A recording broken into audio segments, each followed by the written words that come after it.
योगिनः कामदं मोक्षदं चैव ओंकाराय नमो नमः। सदाशिवसमारम्भां व्यासशङ्करमध्यमाम् अस्मदाचार्यपर्यन्तां वन्दे गुरुपरम्पराम्। शङ्करं शङ्कराचार्यं केशवं बादरायणं सूत्रभाष्यकृतौ वन्दे भगवन्तौ पुनः पुनः। ध्यानमूलं गुरोर्मूर्तिः पूजामूलं गुरोः पदं मन्त्रमूलं गुरोर्वाक्यं मोक्षमूलं गुरोः कृपा। गुरुः ब्रह्मा गुरुः विष्णुः गुरुः देवो महेश्वरा गुरुः साक्षात् परं ब्रह्म तस्मै श्री गुरवे नमः। శ్రీ గురుభ్యో నమః। ఈరోజు కార్యక్రమాన్ని ప్రారంభించవలసిందిగా మనందరి తరఫున గురువు గారికి ప్రార్థన చేసుకుంటున్నాం. కృష్ణాయ వాసుదేవాయ హరయే పరమాత్మనే ప్రణతక్లేశనాశాయ గోవిందాయ నమో నమః. కృష్ణాయ యాదవేంద్రాయ జ్ఞానముద్రాయ యోగినే నాథాయ రుక్మిణీశాయ నమో వేదాంతవేదినే. గురుర్బ్రహ్మా గురుర్విష్ణుః గురుర్దేవో మహేశ్వరః గురుః సాక్షాత్ పరం బ్రహ్మ తస్మై శ్రీ గురవే నమః. శ్రీ కామకోటిపీఠ ప్రభవః శ్రీ చంద్రశేఖర యతీంద్రాః సర్వమత భక్తవందిత చరణాబ్జాః జ్ఞానదాశ్చ విజయంతే. అకారాది క్షకారాంత వర్ణావయవశారణి వీణా పుస్తక హస్తావ్యాత్ ప్రణో దేవి సరస్వతి. శృతిస్మృతి పురాణానాం ఆలయం కరుణాలయం నమామి భగవత్పాద శంకరం లోకశంకరం. అష్టాదశ పురాణానాం కర్తారం చ మహామునిం బ్రహ్మసూత్ర ప్రణేతారం నౌమి సత్యోపీశితం వ్యాసం వసిష్ఠనప్తారం శక్తేః పౌత్రమకల్మషం పరాశరాత్మజం వందే శుకుతాతం తపోనిధిం. సతాం మార్గేషు నష్టేషు కాలే చ కలిధర్మిణి పాషండ ప్రచురే లోకే కృష్ణయేవ గతిర్మమ. హరయే నమః. సద్గురు పరదేవత కృపచేత శ్రీమద్భాగవతంలో తృతీయ స్కంధంలో కపిల ఒక్క నిమిషం కొంచెం లోగా ఉంది వాల్యూము. అక్కడ ఏమైనా అడ్జస్ట్ చేయాలా, గట్టిగా మాట్లాడతారా? క్రమంగా వస్తుందండి. నేను చెప్తాను. కపిల గీతలలో మనం 27వ అధ్యాయంలోకి వచ్చామండి. అయితే కపిల మహానారాయణ స్వామి తమ తల్లి అయినటువంటి దేవహూతికి సాంఖ్యతత్వాన్ని తత్వసమామ్నాయం అంతా కూడా చెప్పి ప్రకృతి పురుషులలో పురుషుడు ఆయన చైతన్య స్వరూపంగా ఉంటారు. అట్యా పురుషస్వరూపమైన పరమాత్మ ప్రకృతి యందు ఉన్నప్పటికీ ప్రకృతి యొక్క గుణాల యందు ఆ తాదాత్మ్యాన్ని పొందటం కానీ దాని చేత లిప్తము అంటే పూయబడటం కానీ ఉండదు. ఎందుకంటే పురుషునకు అనగా పరమాత్మ స్వరూపము వికారం లేనిది, నిర్గుణము, కర్తృత్వం లేనిది. అందుచేత ఆ విధంగా ఏ విధంగా జలార్కము అంటే జలంలో ప్రతిఫలించినటువంటి అర్కం ఉన్న సూర్యుడు ఉన్నాడో ఆ సూర్యుడు ఏ విధంగా అయితే దాని యందు జలంలో ఉన్నటువంటి ఆ శైత్యం కానీ అంటే చల్లదనం కానీ ద్రవత్వం కానీ ఇలాంటి గుణములు ఏ విధంగా అయితే ఆ సూర్యునకు జలమునందు ప్రతిబింబించినటువంటి సూర్యునకు అంటవో సూర్యుడు అనబడేటటువంటి పరమాత్మకు జలమనబడేటటువంటి మా ప్రకృతి యందు సంబంధం ఉన్నంత మాత్రం చేత ప్రకృతి సంబంధమైన జల సంబంధమైనటువంటి శైత్యాదులు ఏ విధంగా ఆ సూర్యుని అంటవో అదే రీతిగా పరమాత్మకు ప్రకృతి సంబంధమైనటువంటి గుణములు కానీ ఏవి అంటవు అని కూడా చెప్పున్నారు. అయితే ఎవరైతే ప్రకృతికి వశమై అనగా మాయ, ప్రకృతి అనే దానికి మాయ త్రిగుణాత్మకమైనటువంటి ఏ మాయ ఉందో ఆ మాయకు వశమై ఎప్పుడైతే ఉంటాడో అప్పుడు అహంకారం ఏర్పడి నాదే కర్తృత్వము అని అనుకుంటాడు. దాని చేత అతనికి సంసారం అంతా ఏర్పడి దానిలో కొట్టుమిట్టాడుకుంటూ ఉంటాడు అని చెప్పి దాని చేత సంసార పదవి, ఒక పెద్ద పదవి వస్తుంది. అది ఏమిటయ్యా మరి సంసారంలో ఉండుట అనేటువంటి ఒక పదవి వస్తుంది అనమాట. దాని చేత దాంట్లో ఎప్పుడైతే ఉన్నాడో సత్కర్మలు ఆచరిస్తూ ఉంటాడు, దుష్కర్మలు ఆచరిస్తూ ఉంటాడు. సత్కర్మలు దుష్కర్మల వల్ల పొందవలసినటువంటి జన్మ పరంపరంతా పొందుతూ ఉంటాడు. అది ఆ రకంగా విషయాల్ని అనుభవించడం చేత, విషయమును స్మరించడం చేత ఆయా లక్షణాన్ని పొందుతూ ఉంటారు. ఎవరైతే పుణ్యకర్మలు ఆచరిస్తూ ఉంటాడో ఈ మాయ చేత లోబడి, మాయకు లోబడి అటువంటి వానికి పుణ్యజన్మలు వస్తూ ఉంటవి, దాన్ని అనుభవిస్తూ ఉంటాడు. కుకర్మలు, దుష్టకర్మలను ఆచరించడం వల్ల దానివల్ల కలిగేటువంటి కష్టాన్ని కూడా రమణీయ చరణా రమణీయాం యోనిమాపద్యంతే, కపూయ చరణా కపూయాం యోనిమాపద్యంతే అని అనగా రమణీయమైనటువంటి కర్మలు ఆచరించినటువంటి వారు రమణీయమైనటువంటి జన్మను పొందుతారు. కపూయ చరణా అంటే నిందితమైన హేయమైనటువంటి కర్మలను ఆచరించేటువంటి వాళ్ళు కపూయాం యోనిమాపద్యంతే, హీనమైనటువంటి జన్మలు పొందుతారు అన్నారు. కాబట్టి ఈ త్రిగుణాత్మకమైనటువంటి మాయకు వశమైనటువంటి వాడు ఆయా కర్మలను ఆచరించి విషయధ్యానం చేత ఆ రకమైనటువంటి అనర్థాన్ని పొందుతూ ఉంటాడు.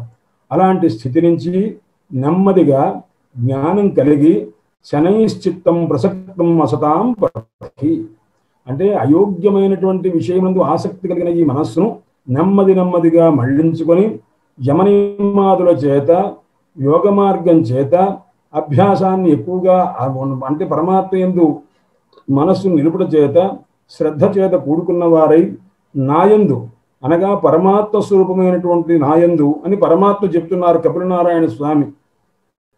నాయందు స్థిరమైనటువంటి భావం చేత, భక్తి భావం చేత, నా యొక్క కథలను వినుట చేత, పరమాత్మ యొక్క కథను వినటం చేత, సమస్తమైనటువంటి జీవుల యందు పరమాత్మను దర్శించుట చేత వైరం అనేది ఉండకపోతే, అంతటా పరమాత్మ ఉన్నప్పుడు వైరం ఎందుకు ఉంటుంది?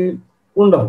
అందుచేత ఆ నిర్వైరమైనటువంటి రీతిగా బ్రహ్మచర్యాదుల చేత, మౌనం చేత, స్వధర్మానుష్ఠానం చేత, తనకు లభించిన దాని చేతనే సంతోషించే ఒక మనస్సు చేత యథాలాభ సంతుష్టి అంటుంటారు.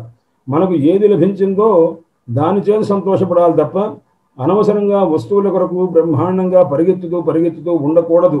అందుచేత ఆశాయా ఏ దాసాహ తే దాసా సర్వలోకస్య. ఆశ అని ఒక ఆమె ఉన్నదట. అది ఎందుకు అలా సంస్కృతంలో చెప్తారంటే అది జెండరు స్త్రీలింగం. ఒక ఆమె ఉన్నదట, ఆమె పేరు ఆశ.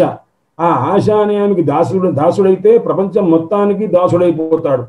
ఆ ఆశ అనే ఆమెను తనకు దాసీగా పెట్టుకుంటే ప్రపంచం అంతా తనకు దాసులైపోతారు. అంటే ఆశ లేకుండా ఉన్నట్లయితే ప్రపంచం అంతా మనకు దాసు. ఎందుకంటే మనకు ఆశ లేనప్పుడు ఎవరి దగ్గరికి వెళ్ళనప్పుడు, ఎవరికైనా అవసరం ఉంటే మన దగ్గరికి రావాల్సిందే తప్ప మనం వెళ్ళక్కర్లేదు కదా అని ఆ రకంగా చెప్పినట్లుగా ఎవరైతే ఎదురుఛాలాభ సంతుష్టి లభించిన దాని చేత సంతోషించేటువంటి మనస్సు కలిగి ఉంటారో, ఉన్నదానితో సంతోషపడుతుంటారో, మిత భోజనం హిత మిత మేధ్యాసనం అంటుంటారు. హితమైన ఆహారం తినాలి, హితంగా ఉందని అమితంగా తినకూడదు. అది కూడా పరిశుద్ధమైనటువంటి ఆహారమే ఉండాలి.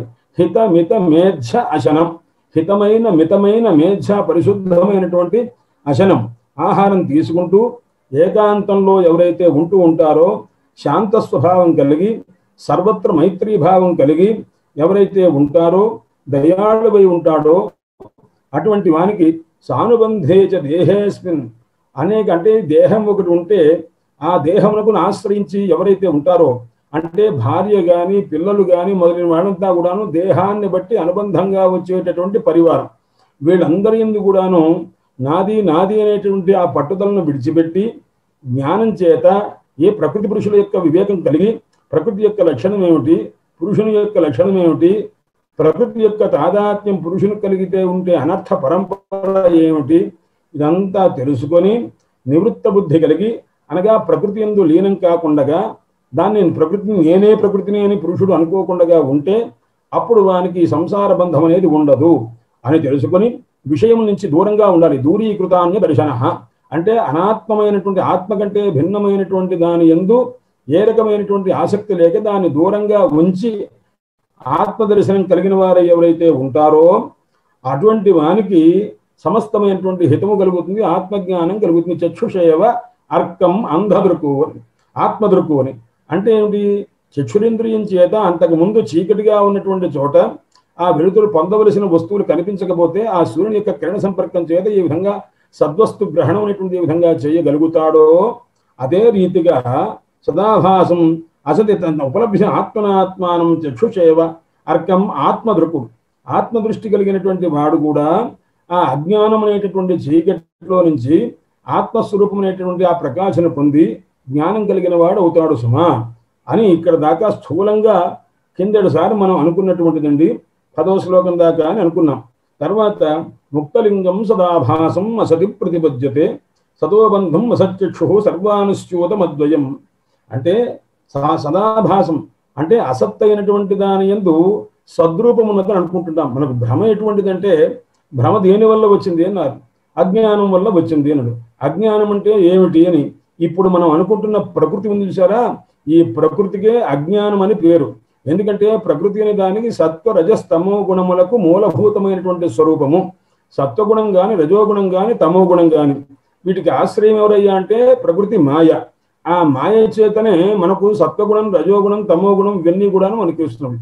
అది దాని ఎందున్నటువంటి ఒక జడమైనటువంటి ప్రకృతి ఎందున్నటువంటి ఈ 3 గుణాలు కూడా ఈ పురుషుడు అన్నటువంటి వాడు ఆ ప్రకృతికి వశమై ఆ ప్రకృతి ధర్మాలు తనవి అని అనుకుంటూ ఆ ప్రకృతిలో ఉన్నటువంటి సత్వగుణం కానీ, రజోగుణం కానీ, తమో గుణం కానీ తనదని, దాని కలిగినటువంటి వాడిని నేను అని, కర్తృత్వం నాదే అని అనుకుంటున్నాడు అనమాట. ఇది అంటే తనది కాని దానిని తనుగా అనుకోవటం. సర్పము లేదు, తాడును చూసి సర్పం అనుకుంటున్నాడు.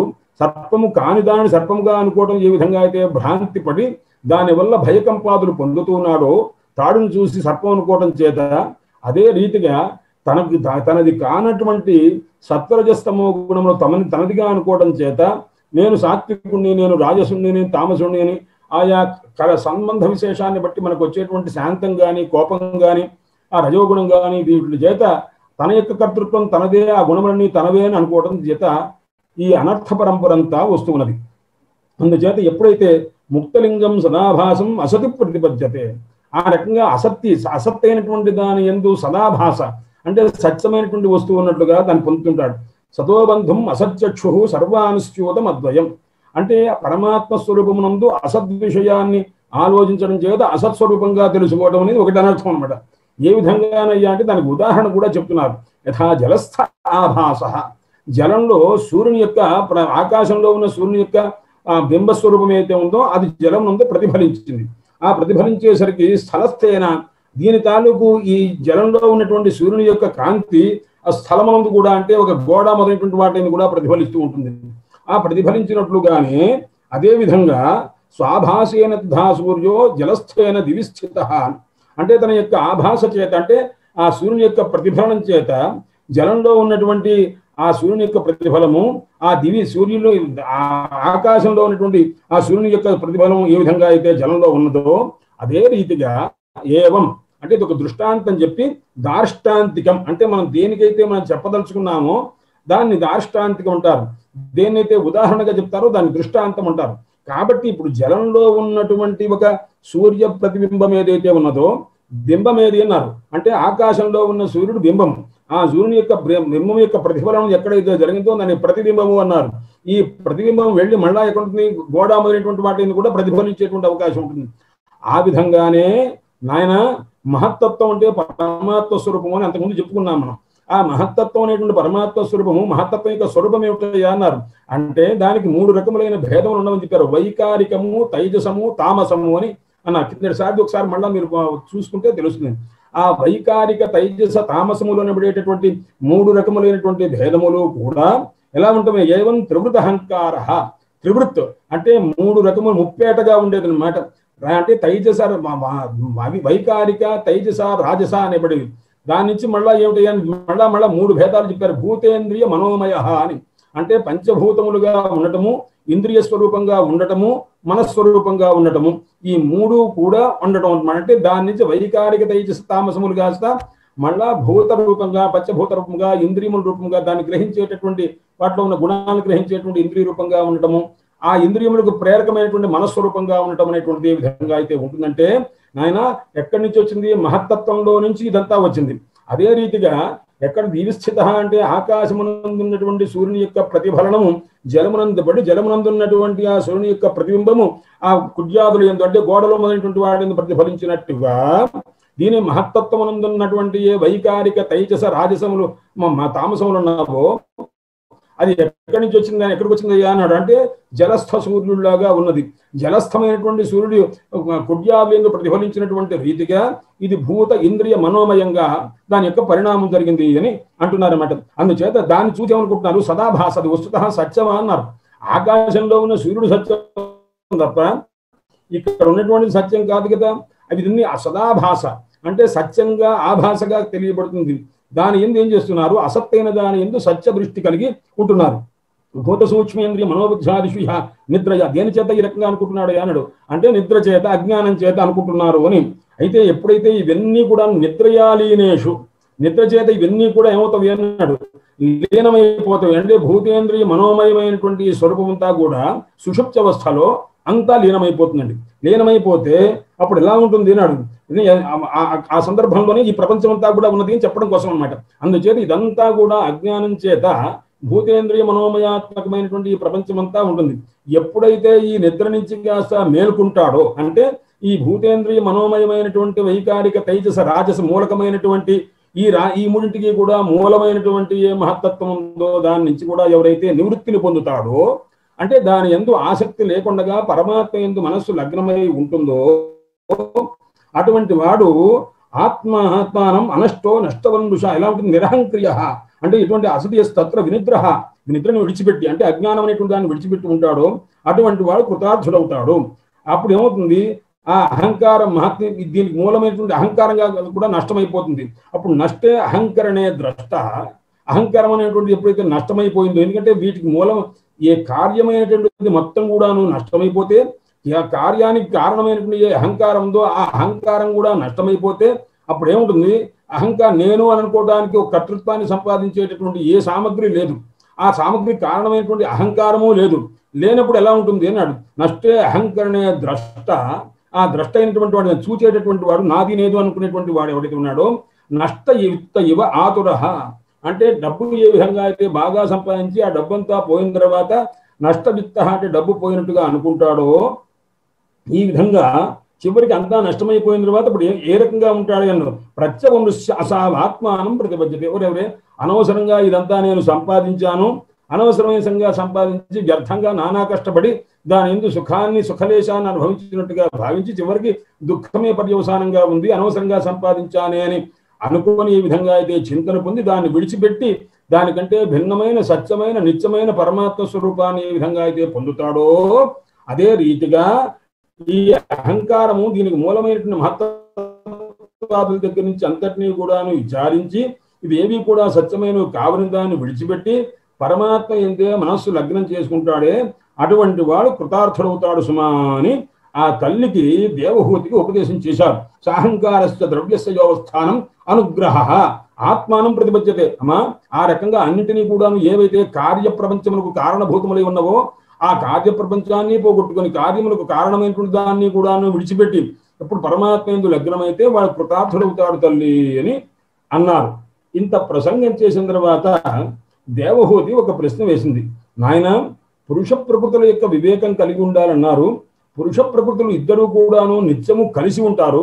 ఏ విధంగా కలిసి ఉంటారు అంటే, ఒక రకంగా పృథివీ ఉండి ఆ పృథివీకి ఒక గుణం ఉంది, గంధ గుణం అంటే వాసన, ఒక సుగంధమో దుర్గంధమో ఏదో ఒకటి ఉంటుంది అన్నమాట. గంధ గుణము పృథివీని ఆశ్రయించే ఉంటుంది. మనం అంటుంటాము, అయ్యా నీళ్లు కూడా మంచి సువాసనగా ఉన్నవండి అని అంటుంటాం. అది నీళ్లు సువాసనగా ఉండటం అనేది నీళ్ల ధర్మం కాదండి. గంధం కలిగి ఉండటం నీళ్ల ధర్మం కాదు. గంధము ఆ పృథివీ పరమాణువులు కొన్ని కలిసి ఆ నీళ్లలో చేరటం చేత ఆ నీళ్లు మనకు సుగంధంగా అనిపిస్తున్నవి. ఇది గుర్తుపెట్టుకోవాలన్నమాట. అలాగే మంచి గాలి వస్తున్నదండి, సుగంధమైన గాలి వస్తున్నది అన్నారు. ఈ గంధమును గాలికి గంధం కలిగి ఉండటం అనే గుణం లేదండి. పృథివీ సంబంధమైన ఏ పూలున్నావో ఆ పూల సౌగంధము తాలూకు పరమాణువులు కొన్ని ఆ వాయువు చేత తీసుకురాబడి మనకు దాన్ని ఆఘ్రాణించేటప్పుడు మనకు ఆ సౌగంధం, మనం దేన్ని పీలుస్తున్నాం అయ్యాను, పృథివీ భాగం తాలూకు పరమాణువులు ఉన్నవే దాన్ని ఆఘ్రాణం చేస్తున్నాం అంతే తప్ప గాలిలో సౌగంధం అనేది అది స్థిరంగా ఉండదండి. అలా స్థిరంగా ఉండేది ఎక్కడ ఉంటుంది ఆ గంధం అనేది కేవలం పృథివీ యందు మాత్రమే ఉంటుంది. అందుకోసం తర్కశాస్త్రంలో గంధవతి పృథివీ అంటారు. గంధం కలిగింది పృథివీ అంటే సమవాయ సంబంధం అంటారు. విడదీయరానటువంటి సంబంధంతో గంధం కలిగి ఉండుట పృథివీ యొక్క లక్షణము అని వాళ్ళు ఒక ఖచ్చితంగా చెప్పారన్నమాట. అందుచేత ఆ తల్లి అంటున్నది, నాయన ఏ విధంగా ప్రకృతి పురుషులు ఏ విధంగా అయితే ఉంటారంటే ఆమె అడిగే ప్రశ్న అన్నమాట. అంటే సామాన్యంగా గురు శిష్య సంబంధం ఉన్నప్పుడు శిష్యుడు తను చెప్పినటువంటి మాట శ్రద్ధగా వింటున్నాడా లేదా అని గురువు నిరీక్షిస్తూ ఉంటారు. ఆ నిరీక్షించి అతను అడిగిన ప్రశ్నలో ఇది సరి అయినటువంటి ప్రశ్న అవునా కాదా, దీనికి తగినటువంటి సమాధానం చెప్పవలసిందేనా, ఇతని యొక్క శ్రద్ధ ఏమిటి అశ్రద్ధ ఏమిటి మొత్తం తెలిసిపోతుంది. అందుచేత ఆ తల్లి శిష్యభావాపన్నురాలైనటువంటి దేవహూతి అడిగింది, అయ్యా పురుషుణ్ణి విడిచిపెట్టి ప్రకృతి ఉండలేదు కదా, ఎందుకంటే ప్రకృతి జడమండి. ఆ జడమైనటువంటి ప్రకృతికి చైతన్య సంబంధం లేకుండా ఒక కార్యాన్ని ప్రవర్తింపజేసే శక్తి లేదు కదా. అందుకోసం పురుషుడు ప్రకృతి ఇద్దరు కూడాను ఒకరిని ఒకరు విడిచిపెట్టరు, అది నిత్యం వాడిద్దరు కలిసే ఉంటారు కదా. అందుచేత ఇంతకు ముందు మీరు చెప్పిన దాంట్లో ఏమిటంటే ఆ మహత్తత్వం దగ్గర నుంచి అంతా తీసుకొచ్చి తర్వాత అహంకారం తీసుకొచ్చి దానిలో ఉన్నటువంటి త్రివిధ విభాగం తీసుకొచ్చి ఈ ప్రపంచం అంతా కూడాను విడిచిపెట్టేయాలి అని అన్నారు. అంటే ఈ విధంగా పురుషుడు అన్నటువంటి వాడు ఈ ప్రకృతి మూలకమైనటువంటి ఈ ప్రపంచం ఏదైతే మహత్తత్వాలు ఏవైతే ఉన్నావో వీటిని ఏ విధంగా విడిచిపెట్టరు.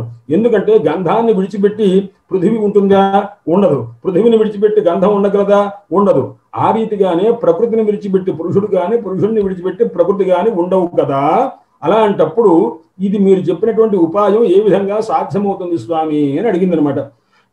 ఎందుకంటే దానికి కారణం కూడా ఆ తల్లి చెప్పింది, అన్యోన్య అపాశ్రయత్వాత్, అంటే ఒకదాన్ని ఒకటిని ఆశ్రయించి ఉంటుందన్నమాట. అందుచేత నిత్యత్వాత్, ఇది నిత్యమైనటువంటిది. అలాంటప్పుడు అనయో ప్రభో, ఈ రెండు ఒకదాన్ని ఒకటిని ఆశ్రయించి ఉంటవి, అది నిత్యంగా ఉంటవి అని చెప్పి ఆమె కూడా ఉదాహరణ చెప్తుంది. యథా గంధస్య భూమేశ్చ, గంధానికి భూమికి ఏ విధంగా అవినాభావ సంబంధం ఉంటుంటారన్నమాట. అది మనకు అవినాభావ సంబంధం, వినా అంటే లేకుండగా, భావ ఉండుట అనేది లేకపోవడం. అంటే ఏమిటి, దీన్ని విడిచిపెట్టి అది ఉండనే ఉండదు అని చెప్పడం అనమాట. ఆ రకంగా ఉండే సంబంధం కదా ప్రకృతి పురుషులకు. నభావో వ్యతిరేకత, లేకుండా ఇది ఉండదు కదా. అదే విధంగా జలానికి రసగుణం ఉంటుంది. ఆ జలానికి ఉన్నటువంటి రసగుణం ఏదైతే ఉందో అది కూడాను, దాని రసగుణం అనేటువంటిది జలాన్ని విడిచిపెట్టి ఉండలేదు. అంటే మనం అంటాం అదేమిటంటే మామిడి పండులో రసం ఉంటుంది కదా అన్నారు. అంటే అది కూడా అక్కడంతే. శాస్త్రంలో చెప్పే విధానం ఏంటంటే ఆ రసం తాలూకు గుణం ఏదైతే ఉందో ఆ గుణము పృథివీ గుణాన్ని అంటిపెట్టుకుంది. అంటే రసగుణముల తాలూకు పరమాణువులు కొన్ని కలిసి దాంట్లో చేరి ఉండటం చేత దానికి ఆ రసం అనేటువంటిది వచ్చింది తప్ప వస్తుత పృథివీ భాగమైనటువంటి ఒక పండులో కానీ ఇంకో దాంట్లో కానీ రసం అనేది ఉండనే ఉండదు. అది గుర్తుపెట్టుకోవాలి. తథా బుద్ధే పరశ్చ, అలాగే పరమాత్మ ఎందున్నటువంటి అగ్రమైనటువంటి బుద్ధి కూడా ఆ అకర్తు, అంటే కర్త కానటువంటి పరమాత్మ యందు ఆ కర్తృత్వం అనేటటువంటిది ప్రకృతి కర్తృత్వం ఏది ఉందో అది కూడాను ఒకదాన్ని ఒకటి విడిచిపెట్టి ఉండవు. అందువల్ల ప్రకృతి పురుషుల యొక్క కలయిక శాశ్వతము, నిత్యము. అలాంటి వాటిని దీన్ని పోగొట్టి పురుషుడు ఆత్మస్వరూపాన్ని పొందుట అనేటటువంటి మాట అంటున్నారే, అది ఎలా కుదురుతుందండి అన్నారు. అంటే గుణములు ఉంటూ ఉండంగా, ప్రకృతి యొక్క గుణాలు ఉంటూ ఉండంగా కైవల్యం పొందడం అనేది అసంభవం. అంటే ఏమిటి, ప్రకృతి ఉన్నది, ప్రకృతిని విడిచిపెట్టి పురుషుడు ఉన్నాడు, పురుషుడిని విడిచిపెట్టి ప్రకృతి ఉండదు. ముందు ఆ మాట అన్నాడు. ఎందుకంటే అది చెప్పడం కూడా ఎలా చెప్పారు, ఇంతకుముందు తల్లి చెప్పినటువంటి మాట ఏమిటంటే ఆయన ఆ ప్రకృతిని విడిచిపెట్టి అనేటువంటి పురుషుడు అనేటువంటి వాడు ఉండడు కాబట్టి ఏ విధంగా అయితే ఉంటుందో అదే రీతిగా పురుషం ప్రకృతి బ్రహ్మన్ నవిముంచతి. ఆ మాట గుర్తుపెట్టుకోవాలి. ప్రకృతి ఎప్పుడు కూడా పురుషుడిని విడిచిపెట్టి ఉండనే ఉండదు. అంతే తప్ప పురుషుడు ప్రకృతిని విడిచిపెట్టి ఉండడు అని అట్లా. ఎందుకంటే ప్రకృతిని విడిచిపెట్టి వివేకి అయినటువంటి వాడు ఈ ప్రాపంచికమైన విషయాలన్నింటినీ విడిచిపెట్టి పురుషుడు ఉంటాడు. కానీ పురుషుడిని విడిచిపెట్టి ప్రకృతి ఉండదు. ఎందుకంటే ప్రకృతి పురుషుడు ఎప్పుడైతే ఇవన్నీ విడిచిపెట్టున్నాడో ప్రకృతికి ఉనికి లేదు. ఉనికి లేకపోతే కలిగేది ఏమిటి, మోక్ష స్థితే కలుగుతుందన్నమాట పురుషునకు. అది చెప్పదలుచుకున్నటువంటి మాట. అందుచేత గుణేషు సత్సు ప్రకృతే, ప్రకృతి యొక్క గుణాలు ఉంటూ ఉండగా ఆ పురుషునకు కైవల్యం అనేటువంటిది సంభవించదు.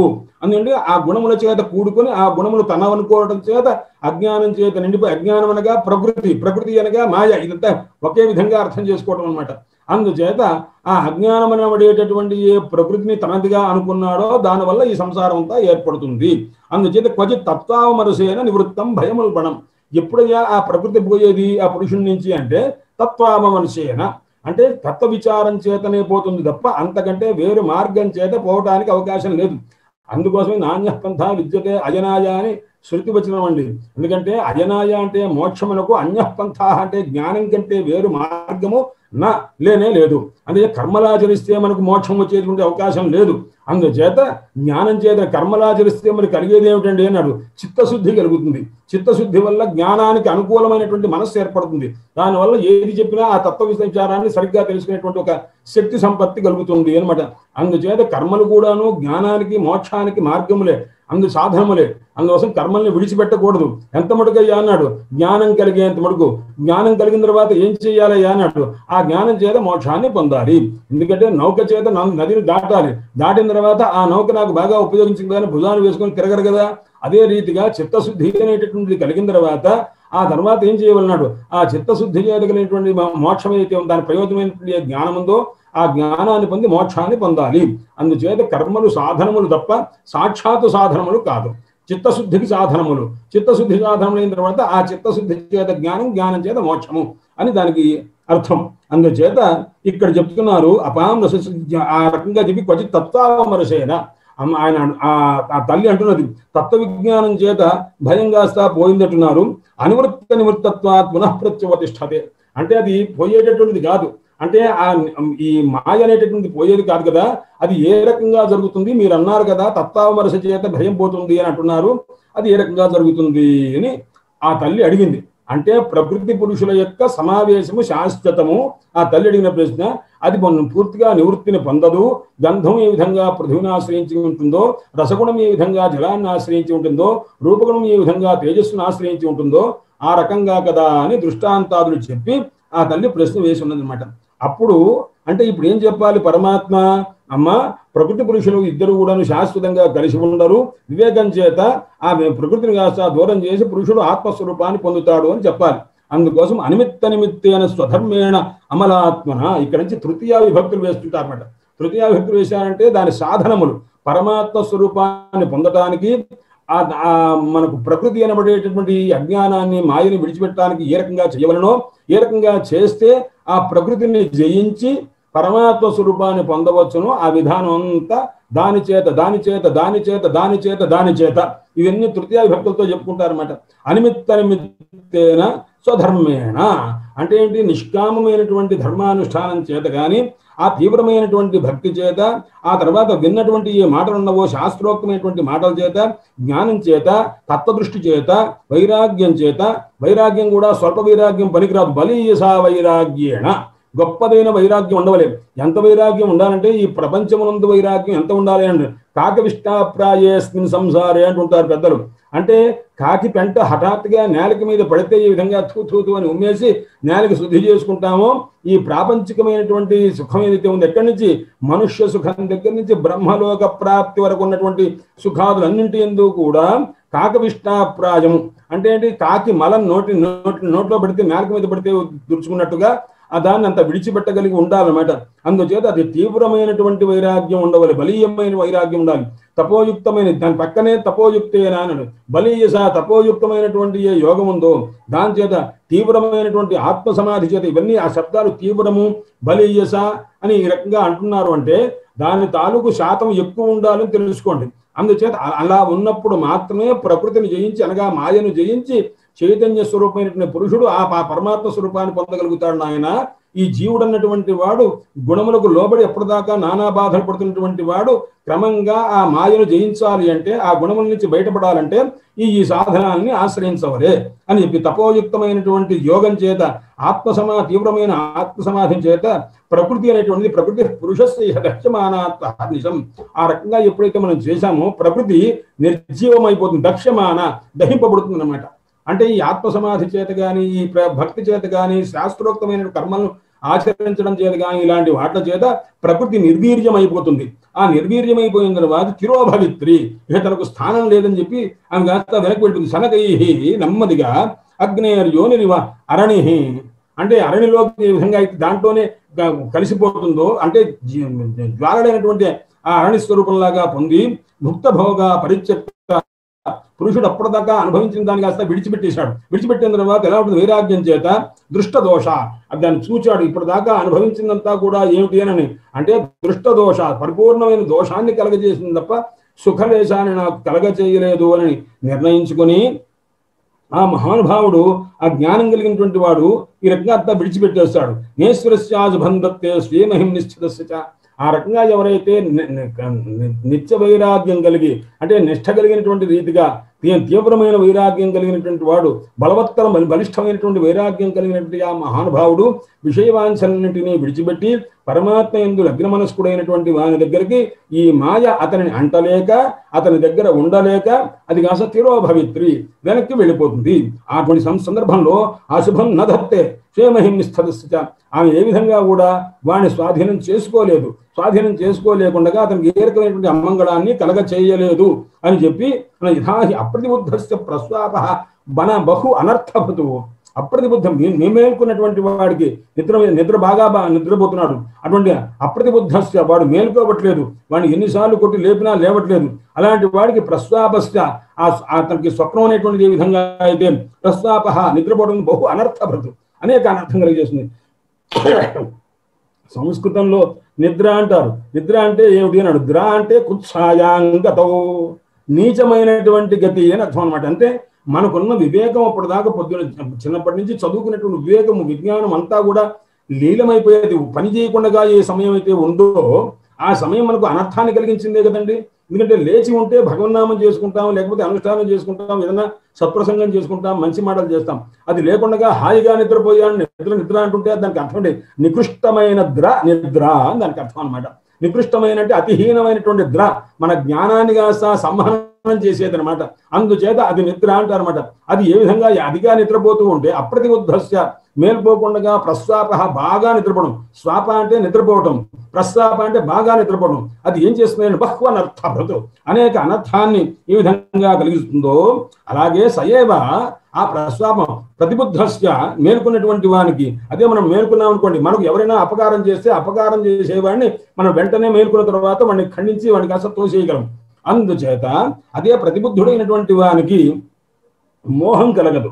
అంటే వాడి మోహస్థితి అనేటువంటిది ఎవరన్నా ఏదైనా చేసినా పట్టించుకోకుండా ఉండే పరిస్థితి ఉండదు. మేల్కొన్నటువంటి వాడిని ఎవరు ఏమీ చేయలేరు. నిద్రపోయినప్పుడు మాత్రమే ఏదైనా కష్టం కలగవచ్చు, అంతే తప్ప. అందుకోసం అలాగే ఆయన ప్రతి విదితత్వస్య ఆత్మసాక్షాత్కారం కలిగినటువంటి వానికి ప్రకృతిని విడిచిపెట్టి అంటే ప్రాపంచిక విషయాన్ని మూలమైనటువంటి దాని అంతటిని కూడా విడిచిపెట్టినటువంటి వానికి నిత్యానంద స్వరూపం కలుగుతుంది. ప్రకృతిర్మయి మానసం గింజతో నాపగురితే అంటే నా యందు మనస్సును నిలుపుకున్నటువంటి వానికి ఏ రకంగా కూడాను అనర్థం కలగదు సుమా అని చెప్పి దానికి అర్థం.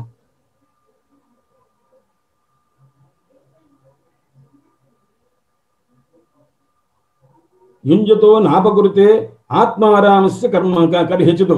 అంటే ఎవరైతే జ్ఞానం కలిగి ఉంటారో, పరమాత్మ యొక్క జ్ఞానం కలిగి ఉంటారో, ప్రకృతి సంబంధమైన దాన్ని జయించి ఉంటారో అటువంటి ఆత్మారాముడు అంటే ఆత్మయందు నిత్యము రమించేటటువంటి వానికి ఏ రకమైనటువంటి అపకారము జరగదు అని చెప్పి ఈ విధంగా ఆధ్యాత్మిక జ్ఞానం చేత ఆధ్యాత్మ జ్ఞానం ఆసక్తి కలిగినటువంటి వాడు ఎవరైతే ఉంటాడో అటువంటి వాడు అంతటా వైరాగ్యం కలిగినటువంటి వాడై ఆ మహానుభావుడు మద్భక్త నాకు భక్తుడైనటువంటి వాడు ప్రతిబుద్ధార్థ జ్ఞానం కలిగినటువంటి వాడే సర్వత్ర జ్ఞానస్వరూపాన్ని పొందినటువంటి వాడే నా అనుగ్రహం చేత మోక్షాన్ని పొందుతారు సుమా. ప్రాప్నోతి అంజసా ధీర అని చెప్పి సదుషా చిన్న సంశయ ఆత్మజ్ఞానం చేత సమస్త సందేహాలుగా పోగొట్టుకున్నటువంటి వాడై ఆ తర్వాత ఆ దివ్యమైనటువంటి మోక్ష పదవిని పొందుతారమ్మా అని చెప్పి ఆ తల్లికి చెప్పారు. యదాన యోగోపచితాసు చేతో మాయాసు సిద్ధస్య విషజ్యతేంగా అనన్యహేతుస్వధమే గతి స్యాత్ ఆత్యంతికి యత్ర నమృత్యు హాస. ఎవరికైతే యోగాదుల చేత శ్రద్ధ చేత ఈ యోగనిష్ట చేత ఎవరైతే ఇదంతా మనస్సును కాస్త మాయ యందు అప్పటిదాకా ఉన్నటువంటి దాన్ని మళ్లించుకొని పరమాత్మ యందు లగ్న మనస్కుడై ఉంటాడో అటువంటి వాడికి ఆ ఎటువంటి స్థితి కలుగుతున్నాయని ఆత్యంతికి సిద్ధి గొప్పది అయినటువంటి గతి కలుగుతుందమ్మా. అండ్ ఆ ఆత్యంతికమైన సిద్ధి అంటే ఏమిటి అన్నాడు. యత్ర నమృత్యు హాస. ఎక్కడైతే మృత్యుదేవత నవ్వే పరిస్థితి ఉండదో అటువంటిది ఆత్యంతిక గతి అంటే మోక్షం అనమాట. మోక్షం దగ్గరికి వచ్చి మృత్యువు నవ్వగలిగేటువంటి పరిస్థితి ఏమీ లేదు. ఎందుకంటే మృత్యు అంటే మరణస్థితి రాదుగా. మోక్షం అంటే అర్థం ఏమిటి? జనన సంబంధమైనటువంటి విడుదల కలిగింది, జనన సంబంధం లేదు కాబట్టి మృత్యు సంబంధమైన విడుదల కూడా కలిగింది. అంటే ఎక్కడైతే జన్మ మృత్యు సంబంధమైనటువంటి వాటి యొక్క రాక గాని పోక గాని ఉండదో అటువంటి చోట ఆ జన్మహాసం గాని మృత్యుహాసం గాని ఉండదు సుమా అని చెప్పింది అనమాట. అందుచేతనే సామాన్యంగా భారతమునకు ఇతిహాసము అంటుంటారు. ఇతిహాసం అంటే అర్థం ఏంటి అంటే కథ అండి అంటారు. కాదు, ఇతి అంటే మృత్యువు, దాని యొక్క హాసం ఎక్కడైతే ఉందో దాన్ని ఇతిహాసం అంటారు. అంటే ఎక్కడైతే వాళ్ళు వీళ్ళు కొట్టుకోవడం, నానా రకాలుగా బాధపడటం, కొట్టి చావుకో చనిపోతారు చూసారా, దాని ఇతిహాసం అంటే, ఇతి అంటే మృత్యువు యొక్క హాసము ఎక్కడైతే ఉందో అది ఇతిహాసము. భారతము ఇతిహాసము, రామాయణం ఇతిహాసము, అక్కడ మృత్యువు యొక్క హాసం ఉందన్నమాట, నవ్వుతుందన్నమాట. అక్కడ ఎవరు నవ్వుతారయ్యా అంటే పుట్టుక కలిగిన వాడు పోవటం ఇదంతా జరిగింది కాబట్టి అటువంటి అది అక్కడ నవ్వగలిగింది ఒక్కతే ఆ పేరు మృత్యుదేవత అనమాట. అందుచేత అలాంటి స్థితి ఎక్కడైతే లేదో అది మోక్ష స్థితి తల్లి అని చెప్తున్నారు మనం. అందుకోసమే పెద్దలు విరక్తి వచనాల్లో చెప్తుంటారు. ఒక మహానుభావుడు చెప్తున్నారు, నేను మృత్యోర్ బిభేష కిం మూఢ, ఓరి మూఢుడా మృత్యువుని గురించి ఎందుకురా భయపడతావు, భీతం మృత్యురు ముంచదిగం, నువ్వు భయపడుతున్నావు కదా అని మృత్యుదేవత నీ వాకిటి దగ్గరికి వచ్చి నేను తీసుకుపోదాం అనుకుంటున్న మృత్యుదేవత, అయ్యో ఇవాళ వాడు ఏడుస్తున్నాడే, ఇవాళ వద్దుకో రేపు నవ్వుతుండగా తీసుకెళ్దాంలే అని మళ్ళా వెనక్కి పోతుంది అనుకుంటున్నావేమో, పొరపాటున కూడా పోతున్నా ఆయన. ఎందుకంటే అజాత మృత్యు ఎవరిని పట్టుకోదు అంటే పుట్టని వాణిని పట్టుకోదురా మృత్యువు అని అనమాట. అంటే పుట్టుక లేని వాణిని మృత్యువు పట్టుకోలేదు, పుడితే కదా వాడిని పట్టుకోవాలి, అందుకోసం పుట్టుక లేని వాణిని పట్టుకోదు. కాబట్టి నువ్వేం చేస్తావంటే నాయన, నువ్వు పుట్టుక లేకుండా ఉండడం కోసం ప్రయత్నం చెయ్యి, అంటే మోక్షం కోసం ప్రయత్నం చెయ్యని. అందువల్ల మృత్యోర్ బిభేష కిం మూఢ భీతం మృత్యుర్ ముంచది కిం అజాతం నైవ గృహాతి, పుట్టని వాడిని మృత్యువు పట్టుకోలేదు అబ్బాయి, అందువల్ల కురు యత్నమ జన్మనే, కాబట్టి నువ్వు జన్మ లేకుండా ఉండుట కొరకు నువ్వు ప్రయత్నం చేయవలసింది అని చెప్తారు. అందుచేత తల్లి మోక్షమనగా ఏమి, ఆత్యంతిక శ్రేయస్సనగా అంటే అర్థం ఏమిటి అంటే ఎత్ర నమృత్యు హాస, మృత్యువు యొక్క నవ్వు ఎక్కడైతే ఉండదో అటువంటి స్థితిని పొందుతాడమ్మా. ప్రకృతి పురుష వివేకం కలిగి ప్రకృతిని జయించి ప్రకృతి తత్కార్యమైనటువంటి ఈ ప్రపంచాన్ని జయించి ఎవరైతే పరమాత్మ యందు లగ్న మనస్కుడై ఉంటాడో అట్టివాడు కృతార్థుడు తల్లి అని తల్లికి మహోపదేశం చేశారు. ఈ విధంగా 27వ అధ్యాయాన్ని సమాప్తి చేశారు. ఆ తర్వాత మరల పరమాత్మే చెప్తున్నారు. శ్రీ భగవాను వాచ, ఇది 28వ అధ్యాయం. ఇక్కడ ఏం చేస్తున్నారు అంటే ఆయన యోగ ప్రక్రియలో 2 పద్ధతులు ఉన్నవండి. దానిలో సబీజ యోగమని నిర్బీజ యోగము అని అంటుంటారనమాట. అంటే ఎక్కడ ధ్యేయమూర్తి ఏ పరమాత్మను మనం ఆరాధిస్తున్నామో ఆ ఆరాధించే మూర్తి యొక్క స్వరూపాన్ని మనం ఆరాధించేటువంటి ధ్యాన ప్రక్రియ అయితే ఉందో దాన్ని సబీజ యోగము అని అంటారన్నమాట. అది లేకుండా ఏదైతే నిర్గుణమైనటువంటి ఉపాసన ఏదైతే చేస్తామో అది నిర్బీజ యోగము అని అంటారు. ఇక్కడ ఈ అధ్యాయంలో సబీజ యోగం అనేటటువంటి దాన్ని చెప్తున్నారన్నమాట. అందువల్ల ప్రారంభం చేస్తూనే తల్లి ఇప్పుడు నీకు యోగ లక్షణాన్ని చెప్తున్నాను. అది ఎటువంటిది, సబీజస్య అంటే సబీజమైనటువంటి ధ్యానంలో ధ్యేయమైన మూర్తి ఉండాలి, గుర్తుపెట్టుకోవాలన్నమాట.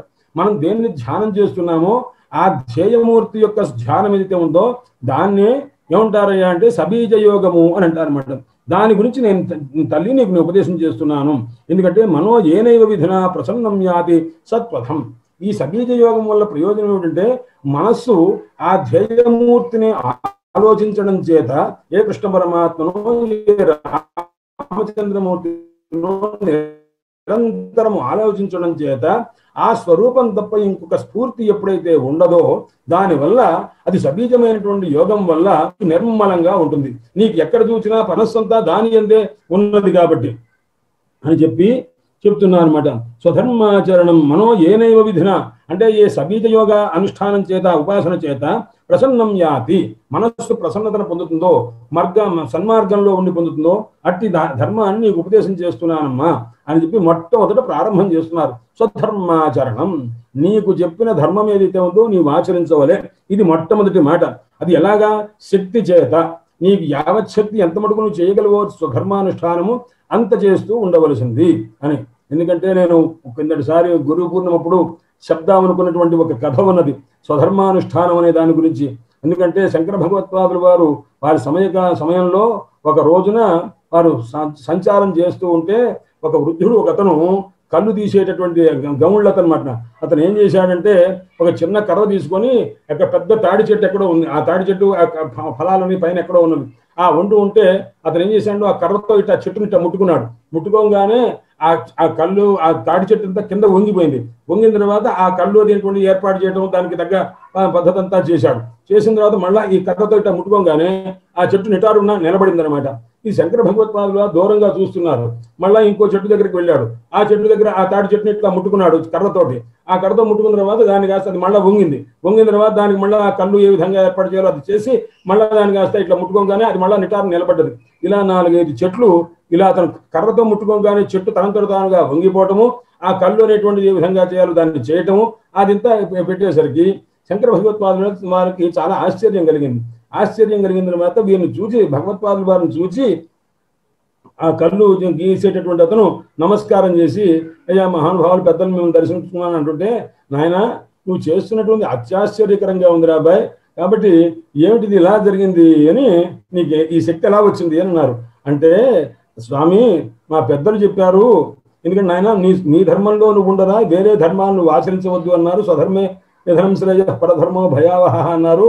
అందుకోసం మా పెద్దలు చెప్పినటువంటి రీతిగా మా పిల్లలందరూ కూడా నన్ను విడిచిపెట్టి ఎవరి సంసారం నుండి వాళ్ళు వెళ్ళిపోయారండి. అందుకోసం నాకేమో జీవించడానికి ఓపిక లేదు. ఇప్పుడు నేను చెట్టెక్కి ఇవన్నీ చేసేటువంటి శక్తి నాకు లేదు. అందుకోసం ఈ బాధపడుతూ ఉంటే ఒక మహానుభావుడు వచ్చి, ఆయన ఏమిట్రా బాధపడుతున్నావు అంటే, స్వామి ఇలా ఉంది, ఇది తప్ప నేను ఇంకేమి చెయ్యనండి, చెయ్యకూడదని మా పెద్దలు చెప్పారండి, నా పని నేను చేసుకుంటాను, నా వృత్తి ధర్మం నేను చేసుకుంటున్నానండి, ఇప్పుడు నాకు ఆ ఓపిక లేదు, చేసుకోలేకపోతున్నాను అని బాధపడ్డాట. బాధపడితే ఆ యోగి మహానుభావుడు అనుగ్రహించి ఈ కర్ర నాకు ఇచ్చారు నాయన, ఇది ముట్టుకో, ఆ చెట్టు తనంతట తానుగా ఉండిపోతుంది, కనీసం నించొని చేసుకోగలవండి, చేసుకోగలనండి అని అన్నారు. అన్నట్టు ఆయన. అందుకోసం ఆ రకంగా చేసుకుంటున్నానండి అని అన్నారు. భగవత్పాద శంకరులకు చాలా అనుగ్రహం కలిగింది మహానుభావులు. అందుచేత నాయన ఈ కర్ర నాకు ఇస్తావుట్రా అని అడిగారు భగవత్పాదులు వారు. అంటే స్వామి ఏం చేసుకుంటారు మీరు, అయినా సరే మీరు అడిగారు, ఇంత మహానుభావులు అడిగారు, తీసేసుకోండి అన్నారు. భగవత్పాదులు వారు ఆ కర్రను తీసుకొని ఒక్కసారి ఇట్లా ముట్టుకొని మళ్ళా అతనికి ఇచ్చారు. అతనికి ఇచ్చిన తర్వాత అతను ఏం చేశాడంటే, స్వాములు వారు అన్నారు, శంకర భగవత్పాదులు వారు అన్నారు, నాయన దీనితోటి నీవు దేన్నైనా సరే బంగారం కాకుండా ఏ లోహాన్ని ముట్టుకున్నా అది బంగారం అయిపోతుంది రా అబ్బాయి అని అన్నట్ట. అంటే అలాగా స్వామి అని అనుకొని ఆ తర్వాత అతను ఏం చేశాడంటే, పరీక్షించడం కోసం అక్కడ ఉన్న ఇనుము పదార్థాలు ఇతర పదార్థాలు ఇంట్లో ఉన్న పాత్రలు ముట్టుకుంటే అది కాస్త బంగారం అయిపోయింది. బంగారం అయిపోయిన తర్వాత నాయన దాన ధర్మాదులు చేస్తూ జాగ్రత్తగా ఉండు అని ఆశీర్వదించి భగవత్పాదులు వారు వెళ్ళిపోయారు. అప్పటి నుంచి దాన్ని తీసుకొని వాళ్ళ పిల్లలు వచ్చినా ఎవరు వచ్చినా సరే ఎవరికి ఇవ్వకుండా దాన ధర్మాదులు చేస్తూ సత్రాలు కట్టించి నానా పెద్ద చాలా హడావిడి చేసే చాలా గొప్ప దాతగా ప్రసిద్ధిని పొందారు అని అంటుంటారు. నాటి కోటి చెట్లు అని ఒక మాట దానికి ఎత్తుత్తు కూడా చెప్తుండేవారు అన్నమాట పెద్దలు కొంతమంది. అంటే నాటి అంటే శంకర భగవత్పాదులు వారు నాటి కోట్లు పడిగెత్తినటువంటి శ్రేష్ఠులయ్యారు వారు. ఆ జీవితంలో నుంచి ఆ దాన ధర్మాదులను చేయడం చేత శ్రేష్ఠులయ్యారని నాటి కోటి చెట్లు అని కూడా ఒక మాటకు దానికి వ్యుత్పత్తి చెప్పున్నారన్నమాట. స్వారస్యం ఇది ఎక్కడుంది అని అంటే, శంకర భగవత్పాదుల వారి యొక్క జీవిత చరిత్రలో శంకర విజయం కాకుండా ఇతరమైనటువంటి వారు పెద్దలు శంకర భగవత్పాదుల వారి శిష్య పరంపరలో రాసినటువంటి శంకర విజయంలో ఉన్నదని బ్రహ్మసూత్ర శంకర భాష్యం యొక్క ఉపోద్ఘాతంలో ఈ కథ ఇచ్చున్నారండి. అందుచేత మా తండ్రి గారు మా గురువులు మహానుభావులు ఇది చెప్తుండేవారు, నాయన స్వధర్మానుష్ఠానం అంటే భగవత్పాదుల వారిని దర్శనం చేసుకున్నటువంటి అతని స్థితి దగ్గర నుంచి ఉన్నత స్థితి కలిగి ఆ సత్కర్మానుష్ఠానం చేత ఉన్నత స్థితిని పొందారు నాయన. అందువల్ల స్వధర్మే నిధనం శ్రేయ. కిందటిసారి కూడా మనం అనుకున్నాం, మన సంతకం మనం పెట్టవచ్చు తప్ప ఫోర్జరీ చేయకూడదురా అబ్బాయి అని చెప్పినటువంటి మాట రీతిగా ఆ రకంగా స్వధర్మానుష్ఠానం చేసుకోవలే. మొట్టమొదట ప్రారంభం చేసింది కపిలనారాయణ స్వామి తల్లికి చెప్తూ, ఎక్కడ సబీజ యోగారంభం అన్నమాట. సబీజ యోగం అంటే ధ్యేయమూర్తి యొక్క ధ్యానం చేసేటువంటి ప్రక్రియ చెప్పేటటువంటి ఈ అధ్యాయంలో అమ్మ మొట్టమొదటి స్వధర్మాచరణ చేయవలే, అది కూడా యావచ్చక్తి చేయవలే. విధర్మాచ మనది కాని ధర్మం ఏదైతే ఉందో దాని నుంచి నివృత్తి. మనది కాదు, మనకు చేతనవుతుంది కదా, వాళ్ళలాగా చేయటం మనకు చేతనవుతుంది కదా, మనం అలా చేయకూడదు, అది విధర్మం అవుతుంది. దాని నుంచి నివృత్తి పొందవలే. దైవం చేత ఈశ్వరానుగ్రహం చేత పరమాత్మానుగ్రహం చేత లభించిన దాని చేత సంతోషం పొందాలి. అంతేకాకుండా ఆత్మవేత్తలైనటువంటి పెద్దల యొక్క పాదపద్మాలను సేవిస్తూ ఉండవలే. అంతేకాకుండా విషయవాంఛలను అన్నింటినీ కూడా విడిచిపెట్టవలే. మోక్షమునం ధర్మములందు ఆసక్తి కలిగి ఉండవలే. మితమైనటువంటి పరిశుద్ధమైనటువంటి ఆహారాన్ని తింటూ ఉండవలే. అంతే తప్ప బాగా ఉంది కదా అని రుచిగా ఉంది కదా అని ఎక్కువ తినకూడదు. అందుచేత చెప్తుంటారు కాళిదాసు భోజ మహారాజు చరిత్రలో, నాయన హితభుక్ మితభుక్ సోరుక్ అనమాట. హితంగా ఉన్న తినాలి, మితంగా ఉన్న తినాలి తప్ప ఇష్టం వచ్చింది తినచ్చు కదా అని చెప్పి ఎట్లా పెడితే ఎట్లా తినకూడదు నాయన అని చెప్పి అన్ని శస్త్ర విరక్త క్షేమ సేవనం విరక్తులైనటువంటి పెద్దలని కాస్త సేవిస్తూ ఉండవలే, అహింస కలిగి ఉండవలే, అహింసా ధర్మంతో ఉండవలే, సత్యము దొంగతనం చేయకుండా ఉండటము, ఉన్నదానితో సంతోషపడటము, బ్రహ్మచర్యం కలిగి ఉండుట, తపస్సును అనుష్ఠానం చేయడము, శౌచము, ఇంద్రియ నిగ్రహం కలిగి ఉంట, స్వాధ్యాయాధ్యయనము, పరమాత్మ యొక్క అర్చన, మౌనంగా ఉండటము, ఎల్లప్పుడూ కూడాను ఆసన చేసే స్థైర్యం అనమాట.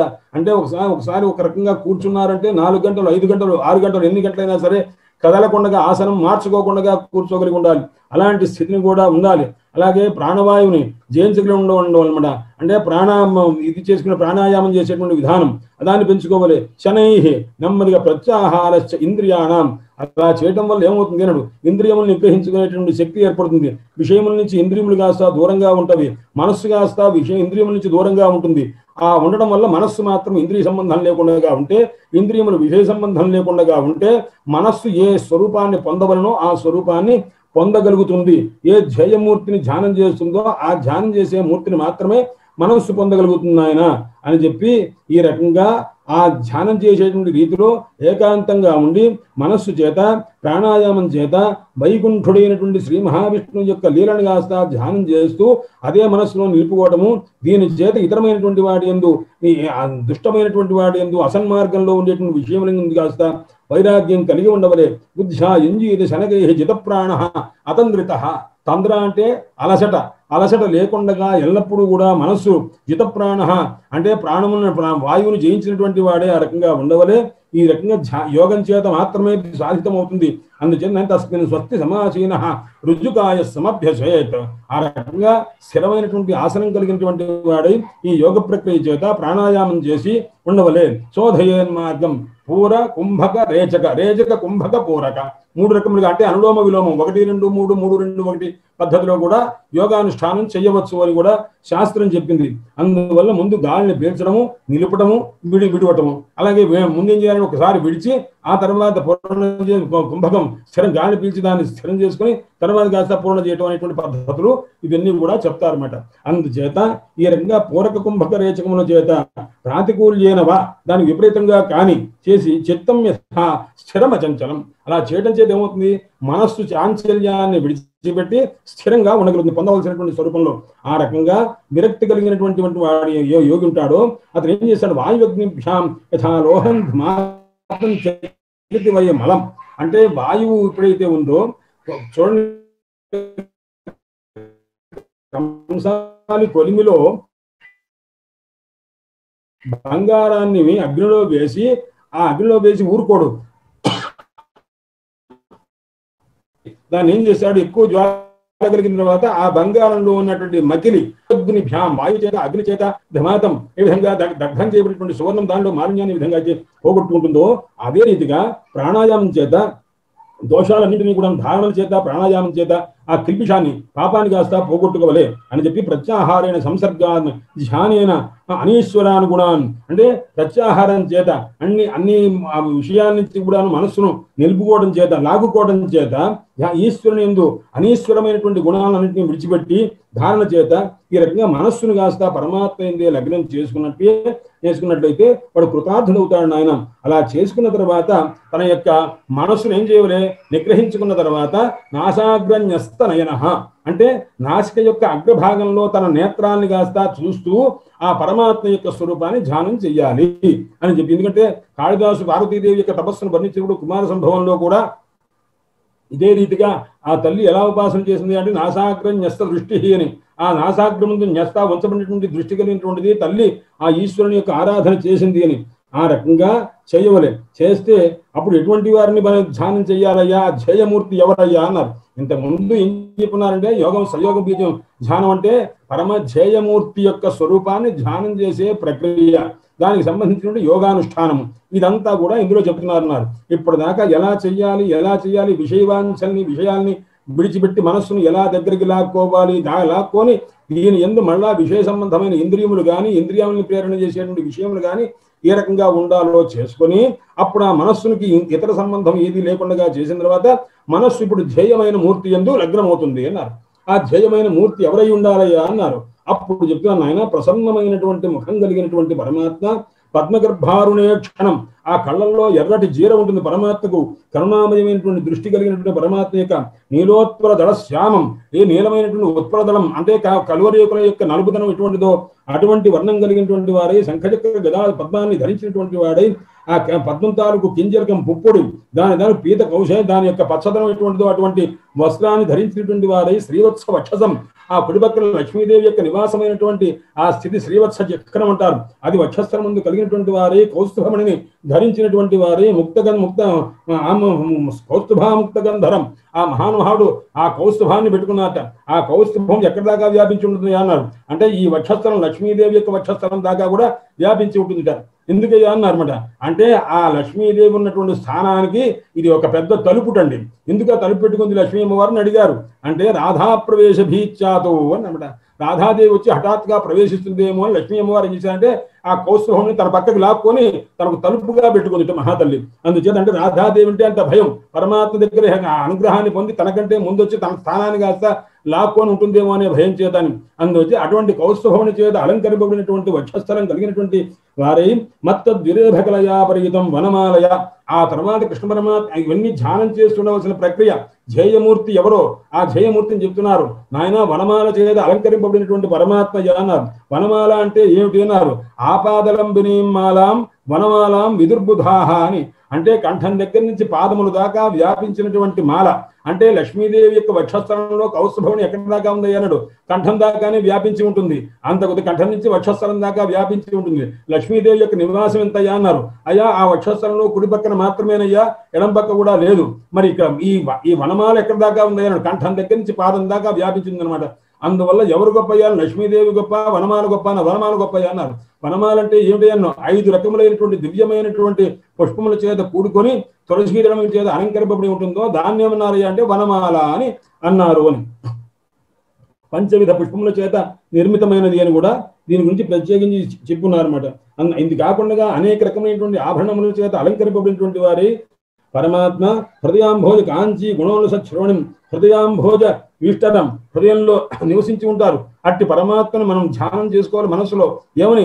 దర్శనీయతమం శాంతం, నడిచి చూడదగినటువంటి స్వరూపం. ఆ చూస్తూ ఉంటే మళ్ళా చూపు పక్కకి తిప్పుకోగలమన్నారు.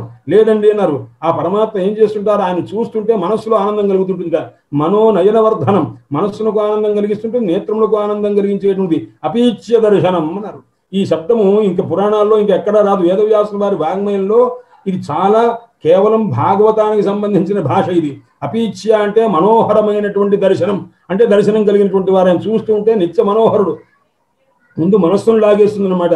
శశ్వత్ సర్వలోక నమస్కృతం, సర్వలోకముల చేత నమస్కరింప ఇట్టి రూపాన్ని మొత్తం తీసుకొని ఆ రూపాన్ని ధ్యానం చేస్తున్నాము అని చెప్పాలన్నమాట.